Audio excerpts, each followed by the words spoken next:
ఎస్వటి రాజేంద్ర నగర్ మరియు అత్తాపూర్ పోలీసులు ఒడిశాలోని బెర్హాంపూర్ నుండి గంజాయిని నిషేధించబడిన మాదక ద్రవ్యాలను సీజ్ చేసిన బెయిడ్ నుండి ఆర్ఎస్ 110 కేజీల గంజాయి 3 మొబైల్ ఫోన్లు స్వాధీనం చేసుకున్నారు. వీటి విలువ 22 లక్షల రూపాయలు ఉంటుందని తెలిపారు. నిందితులు మహారాష్ట్రకు చెందిన కృణాల్ డోరా, విజయ్ ఆశారాం ఘోరపడే, ప్రదీప్ సర్జరావు పాండ్యే, సత్యనారాయణ శంకర్రావు జిగే, సావిత్ర సత్యనారాయణ జిగే, జయ సోలంకి, కృణాల్ దాదారావు పాండే, ప్రదీప్ సాల్వే, బాలా అవస్కర్ అని పోలీసులు తెలిపారు.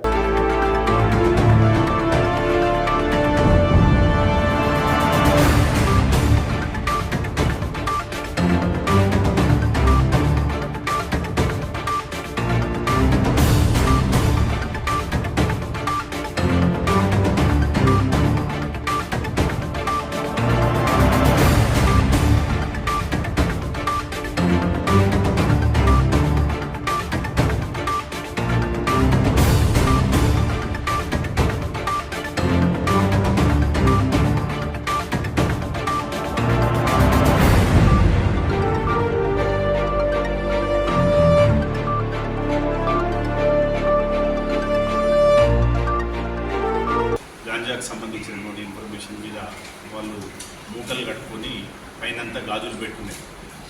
మీకు అవి వీడియోస్ రిలీజ్ చేసిన క్లిప్పింగ్స్. వాళ్ళు అంటే గాజులు అమ్ముకునే వాళ్ళ లెక్క అక్కడ దిగి అక్కడి నుంచి వాళ్ళు మళ్ళీ సేమ్ బరంపూర్ నుంచి తీసుకొని వస్తూ ఉన్నారు. వెహికల్స్ మార్చుకుంటా అక్కడి నుంచి వచ్చి మనం మళ్ళీ ఇక్కడి నుంచి వాళ్ళు బీడ్ మహారాష్ట్రకి వెళ్ళాల్సి ఉంది. సో దీంట్లో మనకు ముఖ్యంగా మన కస్టడీలో దాదాపు A1 ఒకడు మన కస్టడీలో లేడు ఇప్పుడు, కృణాల్ దాస్ అని. తర్వాత విజయ్, ప్రదీప్, సత్యనారాయణ, సావిత్ర, కృణాల్ దాదా అనేటోళ్ళు మన కస్టడీలో ఉన్నారు. అంటే A2 to A7 మన కస్టడీలో ఉన్నారు. మిగిలినటువంటి ప్రదీప్ సోలంకి మరియు బాలు ఆవర్కర్ అని వీళ్ళిద్దరు మాత్రం ఎబ్స్కాండింగ్లో ఉన్నారు. ఈ A1 ఎవరైతే ఉన్నారో బరంపూర్కి చెందినటువంటి కృణాల్ దాస్.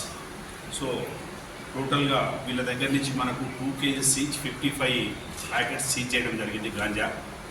ఈ 55 వర్త్ ఆఫ్ రఫ్గా మనకు మొబైల్స్ 22 lakhs వర్త్ ఉంటుంది. వీళ్ళు అక్కడ 5,000 రూపాయల కట్ట కొనుక్కొని 5,500కు ఇక్కడ 20,000 25,000 కూడా అమ్మడం జరుగుతూ ఉంటుంది. సో వీళ్ళు మహారాష్ట్ర బీడ్కి తీసుకుపోవాలి. ఇందులో జాల్నా వాళ్ళు ఉన్నారు, లాతూర్ వాళ్ళు ఉన్నారు, మరియు బీడ్కి సంబంధించినటువంటి పర్బనీ ఏరియాకు ఉన్నారు ఎక్యూజ్డ్. సో వీళ్ళంతా మూడసాపరండి మార్చారు. ఇంతకుముందు మనం బండ్లు సీజ్ చేస్తున్నాం అంటే వాళ్ళకి హెవీ లాస్ వస్తూ ఉన్నది. సో దాంతో చౌకబారుగా బిజినెస్ చేసుకోవడానికి ఈ గాంజాని తీసుకుపోయి పబ్లిక్ ట్రాన్స్పోర్ట్ ఏదైతే ఉంటుందో అక్కడ ఉన్నటువంటి DCMలు అనుకోండి, లారీలు అనుకోండి, ప్యాసింజర్లు ఎక్కి గాజులు అమ్ముకునే వాళ్ళ లెక్క వీళ్ళు బయలుదేరి అందుకే లేడీస్ని కూడా పెట్టుకుంటా ఉన్నారు. ఎందుకంటే మనకు వికారాబాద్, శంకర్పల్లి ఆ రోడ్ల మీద కూడా నాకు ఇప్పుడు శంకర్పల్లి అక్కడ ప్రొద్దుటూరు కానీ ఫతేపూర్ బ్రిడ్జ్ కానీ మనకు మూసీ వాటర్ ఫ్లో అవుతూ ఉంటుంది. ఎప్పుడైతే అక్కడ మూసీ వాటర్ ఫ్లో అవుతుందో, మీరు లాస్ట్ టైం నార్సింగి దగ్గర బ్రిడ్జ్ కూడా మన పైకి వెళ్ళిపోవడం, ఆ బ్రిడ్జ్ కూడా మళ్ళీ గట్టిగా రిపేర్ చేసి మళ్ళీ కొత్త బ్రిడ్జ్ కట్టడం జరిగింది. మీకు ఐడియా ఉంటుంది. పోలీస్ స్టేషన్ పక్కన కూడా ఇప్పుడు మంచి బ్రిడ్జ్ లేజౌన్ చేయడం జరిగింది. అక్కడ కూడా వాచ్ చేస్తూ ఉన్నాం. అక్కడి నుంచి ఇంక ఫ్లో స్టార్ట్ కాలేదు ఎక్కడ కూడా. చెరువులు కూడా అంత 50% 60% వాటర్ ఫిల్ అయి ఉన్నాయి. ఇంకా కూడా 40% వరకు అవకాశం, వర్షాలు బాగా పడుతుంది, నిండి మనం కోల్పోయి రోడ్లు జామ్ అయినటువంటి ఎక్కడన్నా వస్తే ముందుగా అలర్ట్ చేసి అందరిని కూడా ప్రజలను కూడా ముందు ఇంటిమేషన్ చేస్తున్నప్పుడు మీ ద్వారా తెలియపరుస్తాం.